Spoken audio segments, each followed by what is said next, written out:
ঢাকার ধামরাই উপজেলার সুতিপাড়া ইউনিয়নে বিএনপির উদ্যোগে এক মনোরম পরিবেশে ইফতার মাহফিল অনুষ্ঠিত হয়েছে। বিএনপির ভারপ্রাপ্ত চেয়ারম্যান তারেক রহমানের নির্দেশনায় আয়োজিত এই মাহফিলে সিয়াম সাধনার তাৎপর্য তুলে ধরা হয় এবং দলীয় নেতাকর্মীদের মধ্যে ঐক্য ও সংহতি আরও সুদৃঢ় করার আহ্বান জানানো হয়। ইফতার মাহফিলে সভাপতিত্ব করেন সাবেক প্রধান শিক্ষক সুতিপাড়া সরকারি প্রাথমিক বিদ্যালয় মোহাম্মদ জালাল উদ্দিন। অনুষ্ঠানে প্রধান অতিথি হিসেবে উপস্থিত ছিলেন ঢাকা জেলা যুবদলের সভাপতি ইয়াসিন ফেরদৌস মুরাদ। এছাড়া বিশেষ অতিথি হিসেবে উপস্থিত ছিলেন সাবেক যুবদল সহসভাপতি ইবাদুল হক জাহিদ, সুতিপাড়া ইউনিয়ন চেয়ারম্যান পদপ্রার্থী জালাল উদ্দিন, সাবেক ঢাকা জেলা ছাত্রদল ওবায়দুর রহমান আলাল, ঢাকা উত্তর ছাত্রদল সিনিয়র সহসভাপতি ইসমাইল হোসেন সুমন।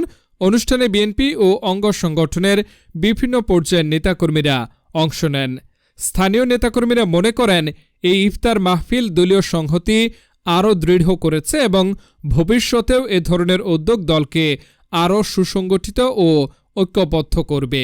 শাইনি চুলে এখন হবে সব হেয়ারস্টাইল। সিল্কোর দ্বিগুণ শাইনি চুল প্রতিদিন।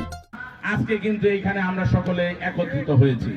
আমাদের এইখানে অনেক শিক্ষক, অনেক মাদ্রাসার শিক্ষক আলেম ওলামা আছেন, এইখানে অনেক গণ্যমান্য ব্যক্তিবর্গ আছেন, এখানে অনেক বিভিন্ন শ্রেণী পেশার মানুষ যারা নাকি ইফতার মাহফিলের সম্মানিত সভাপতি চৌদ্দিয়া বাজার মুরব্বী জালাল উদ্দিন মাস্টার, সাবেক সুতিপাড়া সরকারি প্রাথমিক বিদ্যালয়ের প্রধান শিক্ষক, আজকের এই ইফতার মাহফিলের সম্মানিত প্রধান অতিথি ধামরাই মাটি মানুষের নেতা জননেতা জনাব ইয়াসিন ফেরদৌস মুরাদ, মনসুল্লাহ বরকাতুহু।